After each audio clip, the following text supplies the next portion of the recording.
Alright, boom.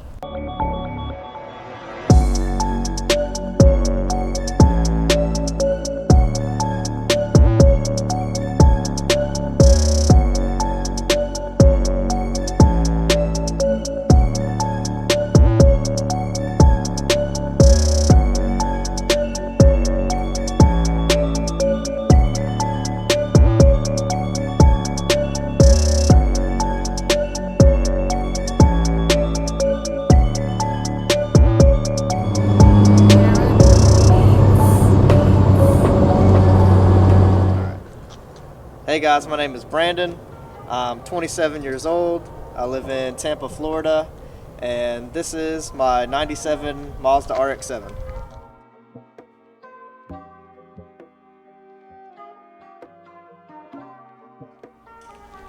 The answer to that is no.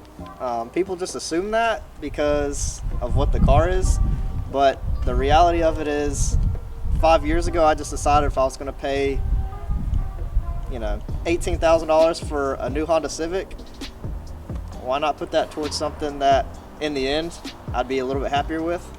And it just kind of led to budgeting and a lot of ramen noodles, and that is kind of the finished result of a lot of hard work and being broke for many years.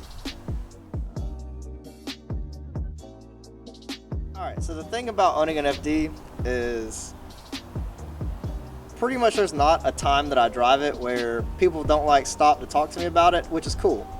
The downsides to it though is everybody thinks I want to race. I don't want to race. That's actually why I have 5% window tint, so that I can ignore you if you're trying to race me on the highway. I love the reactions I get. I love talking to people about it. Everyone comes up and everyone pretty much is pretty cool. So I mean, it's pretty awesome. The downside, another downside is it's kind of like a Supra. If you own a Supra, everyone just assumes you have 1,000 horsepower, which is not the case. But it makes, right at 300, just under. So it's more than enough for what it is. It will be more in the future. Even so, I'm still not going to try to race every Mustang on the highway. It is what it is. Driving right-hand drive isn't difficult. It's really not anything different. There's really only 3 hurdles to get over, and it's more of a mental block of when you hit your turn signals, that's reversed. I still mix that up every now and then. The other thing that people don't think about is on a 2-lane road, I can't pass cars. I can't see around traffic, so where I'm at is where I'm gonna stay. And for me personally, the biggest kind of hurdle I had to get over was when I looked in the rear view, looking to the left instead of to the right. But other than that, the transmission, the gears are in the same position, clutch is in the same position. I've been amazed at how many times I get asked that, but everything is the same. It's just you're just sitting on the other side, that's all. So people assume small car, 1.3 liter, it's gonna get 20 miles to the gallon.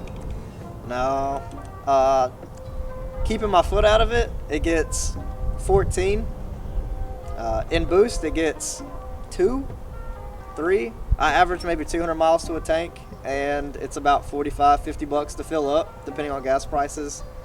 And then I also have to pre-mix, so that's also a factor.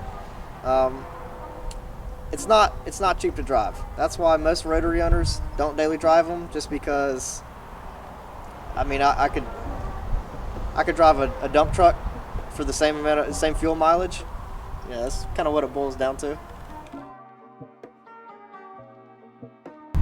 So I got into that I had a bunch of 240s. I was going from S chassis to S chassis to S chassis, and it kind of got a little bit redundant. I just kept repeating myself. It was, swap a car, do all this stuff to it, put all this money into it, and then trade it because I got bored with it. And then get another car, E36, get it painted, put all this money into it, and then I got bored with it and I traded it. And after the cycle kept repeating itself, I started thinking, after all these years, if I had just kept one car, put all of this into one vehicle, I would have a really nice car. And so I was never really gaining traction. And at that point, that's when I decided I needed to find what would to me be a forever car, and get it from kind of a base starting point and just go from there. And it just happened to work out. The opportunity presented itself to me to purchase that car from one of my friends. He was getting married and he needed to pay for a wedding. So long story short, I was actually able to finance it and make payments to him, and start going from there. I had the car maybe 9 months. The rotary let go.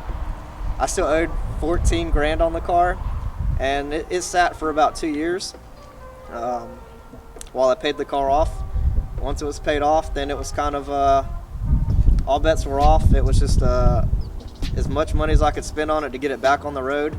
And yeah, I sacrificed some cars. I gave up some pretty cool cars, I think, to get this to where the point, to the point that it is. But in the end, I mean, am I happier with this than I am with my old S13? Absolutely. Would I do it all over again? Yeah, 100%. I think once you get past that mindset of get bored with a car, trade it for another car, and then once you kind of overcome that, then that's when you kind of get to the point of, all right, I'm going to get a Supra, I'm going to get an FD, I'm going to get an NSX. I mean, any car you can substitute into that. It's interchangeable. It's a mindset. You just, once you realize that, it's the sky's the limit.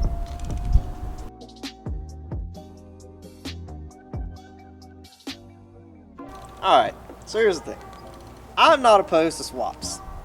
I don't have one in that, and I'm not going to have one in that, because to me personally, I didn't buy. If I wanted an LS car, I would have bought a Camaro.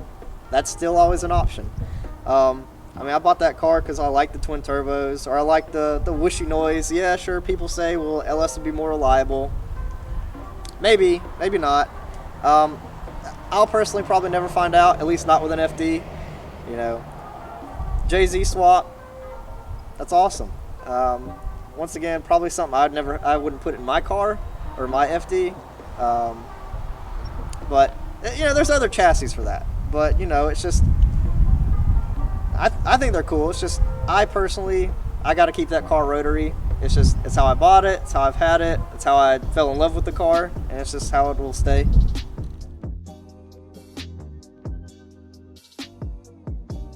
Yeah, looking to buy an FD, honestly, there's no time better than now, because it's just, the prices have only gone up. Everyone said, when FDs become legal in the United States, the prices are going to drop, all this. It hasn't dropped. It hasn't affected the market. It's just making them more, the prices are going up. So, I mean, the sooner you could get one, the better. Probably my personal advice would be find a shell. Find a really clean shell. For a good deal. If you can get a shell for 10 grand or less, you can do a lot with that, versus just buying a running FD for 20 grand that you might probably have to put an engine in, or something's going to go wrong soon.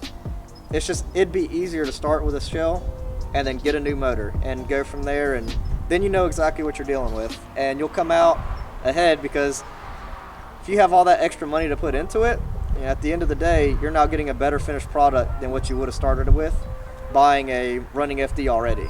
It's just you don't know what you're getting into.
also like driving right-hand drive. That's another one. Is it? All right. Yeah. Man, your gears backwards? No. Yeah. Reverse is actually. Your clutch backwards? Man, how hard is it to drive right-hand drive? It's not.